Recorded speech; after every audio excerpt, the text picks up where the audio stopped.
खेत में फसलों के अवशेष जलाने की समस्या बीते कई वर्षों से देखी जा रही है। अगली फसलों की बुआई व खेत तैयार करने के लिए कई क्षेत्रों में, कई खेतों में फसलों के अवशेषों को जलाया जाता है। फसलों के अवशेषों को जलाने का कार्य उन क्षेत्रों में विशेषकर किया जाता है जहां धान व गेहूं की फसल की कटाई कंबाइन हार्वेस्टर से की जाती है। नमस्कार। फसल अवशेष पौधों या फसलों के वो हिस्से होते हैं जिसे फसल काटने व थ्रेशिंग के बाद खेत में रहने दिया जाता है, या जिसे फसल कटाई या थ्रेशिंग के बाद खेत में ही छोड़ दिया जाता है। इसके अलावा चारागाह में पशुओं के चरने के बाद उस अवशेषों को खेत में ही छोड़ दिया जाता है। विगत कई सालों से कृषि मुख्य रूप से फसलों के उच्च उत्पादन पर केंद्रित रहा, जबकि फसलों की कटाई के बाद फसल अवशेषों के प्रबंधन पर कोई खास ध्यान नहीं दिया गया। एक फसल वर्ष में अधिक से अधिक फसलों को लगाने या उत्पादन हेतु एवं अगले फसल लगाने के लिए कम समय किसानों के पास मौजूद रहने के कारण फसल अवशेषों को अपशिष्ट मानकर त्वरित निपटान हेतु फसल अवशेष को किसानों के द्वारा खेत में ही जला देना आजकल आम बात हो गई है। किसानों द्वारा मशीनीकृत विकल्पों को अपनाने के बजाय कृषि अवशेषों को जलाने का एक कारण यह है कि कटाई व बुआई के बीच फसल अवशेषों के प्रबंधन के लिए समय की एक सीमित अवधि, लिमिटेड विंडो ऑफ टाइम, लगभग 2 से 3 सप्ताह की होती है। फसल अवशेषों के जलाने या जलाए जाने की वजह न केवल पर्यावरण प्रदूषित हो रहा है, बल्कि खेतों की मिट्टी में उपलब्ध कई आवश्यक पोषक तत्व नष्ट होने की वजह खेतों की मृदा की स्थिति को काफ़ी नुकसान पहुंच रहा है। खेतों में फसल अवशेष जलाने से उस खेतों में मृदा का टेम्परेचर हाई हो रहा है, मृदा का तापमान बढ़ जाता है, जिस वजह कई लाभदायक माइक्रो ऑर्गेनिज्म, सूक्ष्म जीव, मित्र कीट यथा केंचुए आदि जलकर नष्ट हो जाते हैं। मृदा में मौजूद कई आवश्यक पोषक तत्व यथा नाइट्रोजन, फास्फोरस, पोटाश, सल्फर आदि जो फसलों के लिए काफ़ी आवश्यक पोषक तत्व हैं, जलकर नष्ट हो जाते हैं। इससे मृदा की उर्वरा और फसलों की पैदावार में कमी आ जाती है। मृदा के कार्बनिक पदार्थों का ह्रास होता है। फसल अवशेषों से मिलने वाले आवश्यक पोषक तत्वों से मृदा वंचित रह जाती है। मृदा की संरचना में ह्रास होने से आवश्यक पोषक तत्वों का समुचित मात्रा में स्थानांतरण नहीं हो पाता है। इसके साथ ही अत्यधिक जल का निकासी भी नहीं हो पाता है। फसल अवशेषों के साथ खेत के किनारे के पेड़ों को भी आग से नुकसान पहुंचता है।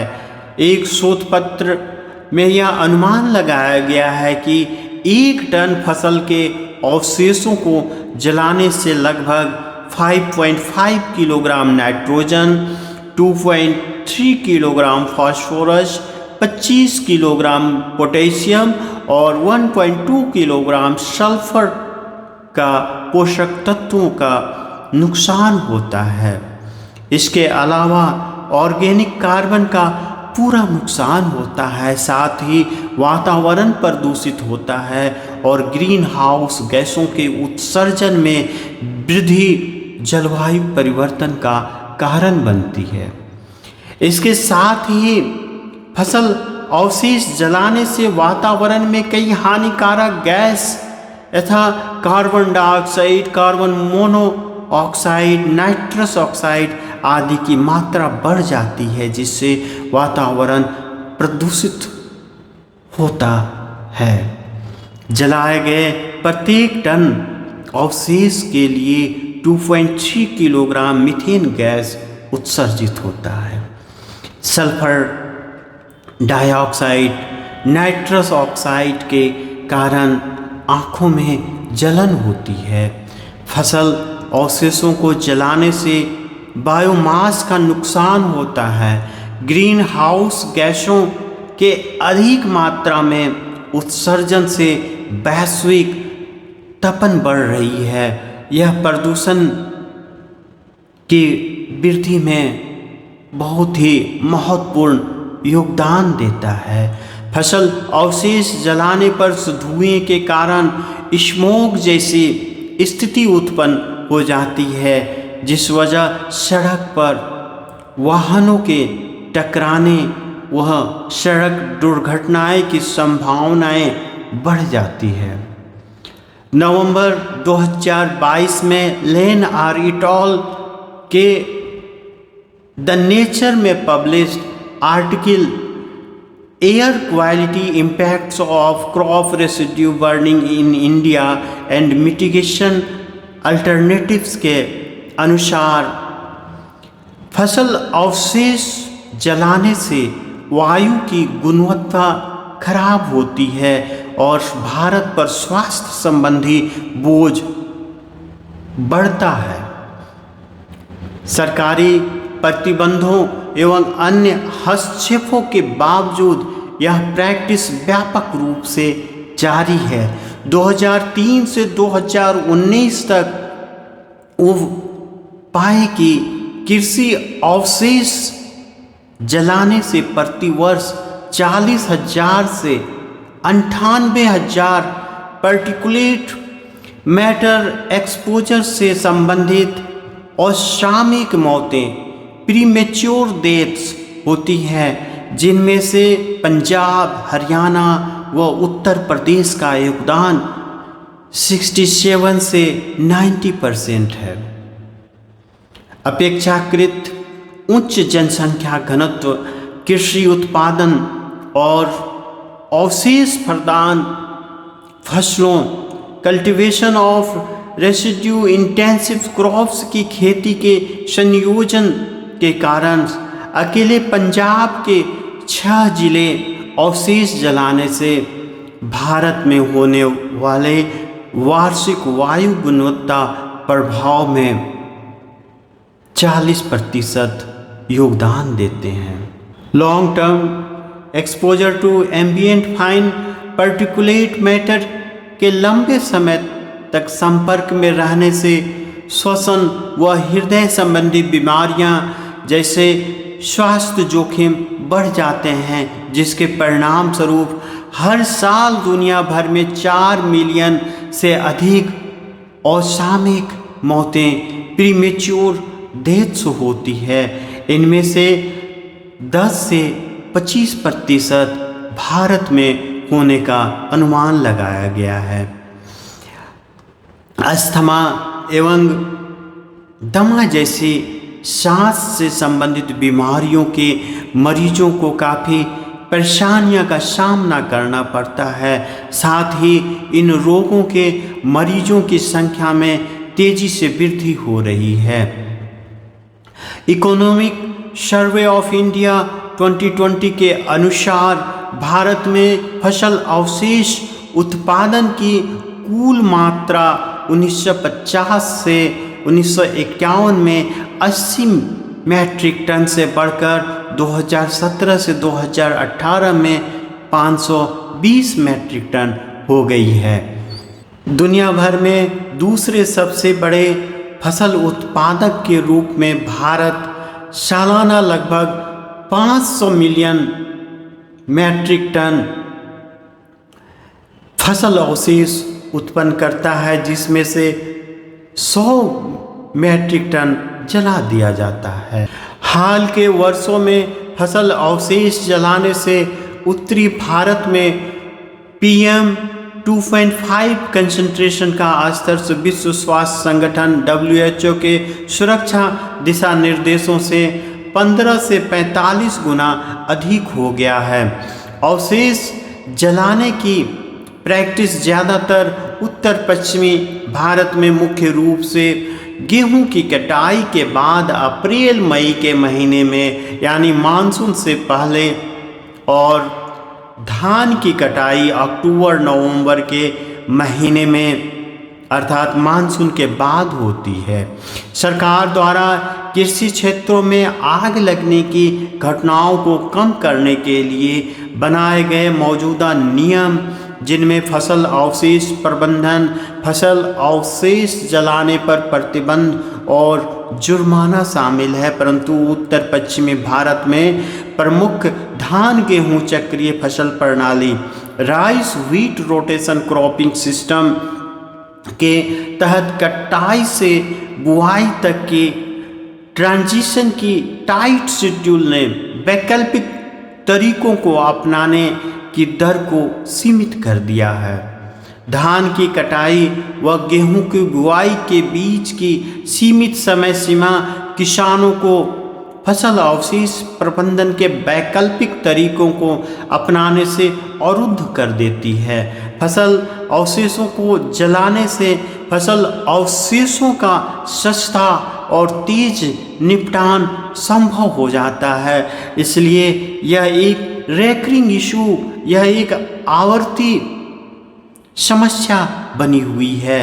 जैसा कि नासा के इक्वा सैटेलाइट से पता चलता है कि 2002 से 2016 तक कृषि आग एग्रीकल्चर फायर्स की संख्या में लगभग 60% की वृद्धि हुई है। आमतौर पर फसल के अवशेषों में 80% नाइट्रोजन, 25% फास्फोरस, 50% सल्फर और 20% पोटेशियम होता है। यदि फसल अवशेष को मृदा में मिलाया जाए या सुरक्षित रखा जाए तो मृदा स्वयं फसल अवशेष में मौजूद इन सभी पोषक तत्वों से इनरिच्ड, समृद्ध हो सकती है। विशेष रूप से ऑर्गेनिक कार्बन के साथ साथ यह मृदा के सूक्ष्म जीवों और पौधों के पोषण के लिए भी खाद्य सामग्री प्रदान करती है। यदि इन फसल अवशेषों को खेत में मिलाया जाए तो न केवल खेतों की मृदा अधिक उपजाऊ होगी, बल्कि खाद व उर्वरक, फर्टिलाइजर पर होने वाले व्यय या खर्च में कमी आएगी। फसल अवशेष खेत में ही रहें व फसल अवशेष को जलाया न जाए, इस योजना के प्रोत्साहन के लिए सरकार द्वारा किसानों को फसल अवशेष प्रबंधन मशीनरी खरीदने, फसल अवशेष प्रबंधन मशीनरी के कस्टम हायरिंग केंद्र स्थापित करने हेतु सहायता अनुदान दिया जा रहा है। फसल अवशेषों को मृदा में मिलाने से मृदा में कार्बनिक पदार्थ की मात्रा बढ़ने से मृदा की सतह की कठोरता कम होती है एवं मृदा की जल धारण क्षमता तथा मृदा में वायु संचरण में वृद्धि होती है। एकमात्र ऑर्गेनिक कार्बन या कार्बनिक पदार्थ ऐसा स्रोत है जिसके द्वारा मृदा में मौजूद विभिन्न पोषक तत्व फसलों को उपलब्ध कराता है। कंबाइंड हार्वेस्टर द्वारा फसल कटाई किए गए प्रक्षेत्र उत्पादित अनाज की तुलना में ज़्यादा फसल अवशेष होते हैं और यदि इसका खेतों में सही ढंग से प्रबंधन किया जाए तो यह सड़कर मृदा की कार्बनिक पदार्थ की मात्रा में वृद्धि करते हैं। फसल अवशेषों की बड़े पैमाने पर कंपोस्टिंग को प्रोत्साहित किया जा सकता है, जिसे बाद में जैविक खाद के रूप में इस्तेमाल कर मृदा के स्वास्थ्य को बेहतर किया जा सकता है। फसल अवशेषों में पौधों के लिए लगभग सभी आवश्यक तत्वों के साथ साथ 0.45% नाइट्रोजन की मात्रा पाई जाती है, जो आगामी फसल की खेती हेतु प्रमुख पोषक तत्व है। फसल अवशेषों को मृदा में मिलाने से मृदा के रासायनिक गुण में सुधार होता है। उपलब्ध पोषक तत्वों की मात्रा, सॉइल पीएच और मृदा की विद्युत चालकता में सुधार होता है। फसल अवशेषों को मृदा में मिलाने पर आने वाली फसलों की उत्पादन एवं उत्पादकता में भी काफ़ी वृद्धि होती है। विगत कई वर्षों से खेती में मशीनों का प्रयोग बढ़ा एवं खेती हेतु मजदूरों की संख्या में काफ़ी कमी आई, जिस वजह मशीनों का प्रयोग एक आवश्यकता बन गई है। फसल कटाई हेतु कंबाइन हार्वेस्टर का प्रचलन कुछ हद तक तेजी से बढ़ा है। कंबाइन हार्वेस्टर बड़ी मात्रा में फसल अवशेष छोड़ती है, जिसे मैनुअल या यंत्रवत तरीके से हटाना कठिन साबित होता है, जिस वजह फसल अवशेष काफ़ी मात्रा खेत में ही पड़ा रह जाता है। फसल अवशेष को खेतों में ही छोड़ दिया जाता है। सुलभ विकल्पों के अभाव में किसान फसल अवशेष को जलाने के रूप में एक सुविधाजनक प्रतीत होने वाली विधि का सहारा लेने के लिए विवश हो जाते हैं। धान का पुआल या भूसे की पोषण संबंधी अपर्याप्तता व इसका स्वादिष्ट नहीं होने के कारण इसे पशु आहार के लिए अनुपयुक्त माना जाता है। किसानों का मानना है कि कुछ फसलें जैसे कि धान, गेहूं के अवशेष जल्दी मृदा में गलते नहीं हैं। संसाधन व मजदूरों की कमी, फसल अवशेष के जलाने के हानिकारक प्रभाव के बारे में जागरूकता की कमी एवं सहकर्मी के दबाव के कारण किसान तत्कालिक एवं लागत प्रभावी समाधानों को प्राथमिकता देते हुए फसल अवशेष को जलाने का विकल्प चुनते हैं। फसल अवशेष प्रबंधन में अलग से धन, मजदूर, समय आदि की आवश्यकता होती है तथा दो फसलों के बीच उपयुक्त समय के अभाव की वजह से वो ऐसा करने के लिए बाध्य हो जाते हैं। साइट विशिष्ट प्रबंधन के माध्यम से फसल अवशेष का उपयोग मृदा की उत्पादकता सुधार एवं मृदा में कार्बन भंडारण किया जा सकता है। Centre for science and environment की एक रिपोर्ट के अनुसार लगभग 10 किलोग्राम कृषि अवशेष 1 किलोग्राम से संपीड़ित बायोगैस उत्पन्न कर सकते हैं। स्ट्रॉ बेलर द्वारा खेत में पड़े फसल अवशेषों का ब्लॉक बनाकर कम जगह में भंडारित कर चारे के रूप में उपयोग किया जा सकता है। Straw chaffer, straw baler, hay rake का प्रयोग करके फसल अवशेष की गांठें बनाकर आमदनी को बढ़ाया जा सकता है। रीपर का प्रयोग कर फसल अवशेषों का भूसा बनाया जा सकता है। फसल अवशेषों का मशरूम की खेती में सार्थक प्रयोग किया जा सकता है। कई कंपनियां धान के पुआल से बिजली पैदा कर रही है। यह फसल अवशेष का एक प्रभावी प्रबंधन है। प्रमुख धान उत्पादक राज्यों में बड़े पैमाने पर इसे प्रसारित करने की आवश्यकता है। फसल अवशेषों के प्रभावी प्रयोग तथा गत्ता बनाने आदि नए नए वैकल्पिक उपयोगों का पता लगाने एवं अनुसंधान की नितांत आवश्यकता है। फसल की कटाई के बाद रोटावेटर से जुताई कर एक सिंचाई देने से फसल अवशेष मृदा में मिल जाते हैं और फिर इसके बाद अगली फसल की बुआई या रोपाई आसानी से की जा सकती है। धान की कटाई के बाद गेहूं की जीरो टिलेज तकनीकी से बुआई कर प्रभावी ढंग से फसल अवशेष प्रबंधन किया जा सकता है। गेहूं की कटाई के बाद खड़े फसल अवशेष में जीरो टिलेज मशीन या हैप्पी सीडर से मूंग आदि की बुआई कर फसल अवशेष प्रबंधन किया जा सकता है।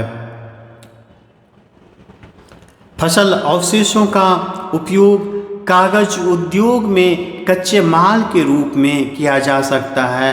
फसल अवशेषों के जलाने के हानिकारक प्रभाव व फसल अवशेषों के पुनर्चक्रण के लाभों पर किसानों हेतु नियमित प्रशिक्षण कार्यक्रम से आयोजित किए जाने की आवश्यकता है ताकि आम किसानों को जागरूक किया जा सके।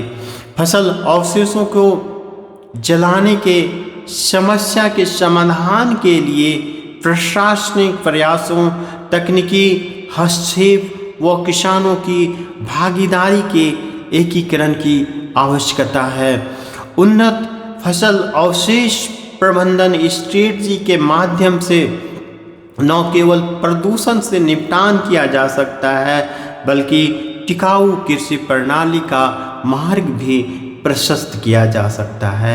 फसल अवशेष जलाने से फसलों को प्रदान करने वाले आवश्यक पोषक तत्वों का अंतिम सोर्स मृदा मित्र कीट व माइक्रो ऑर्गेनिज्म को भारी नुकसान के साथ साथ मानव जाति के स्वास्थ्य पर भी प्रतिकूल असर पड़ता है। यदि फसल अवशेषों का उचित ढंग से प्रबंधन एवं समुचित उपयोग किया जाए तो यह प्रबंधन काफ़ी किफ़ायती एवं लाभदायक साबित होगी। इसका सही ढंग से प्रबंधन एवं उपयोग मृदा व पर्यावरण संरक्षित रखने हेतु एक बहुत ही छोटा परंतु बहुत ही महत्वपूर्ण कदम है जो सभी किसान भाइयों को उठाना चाहिए। धन्यवाद।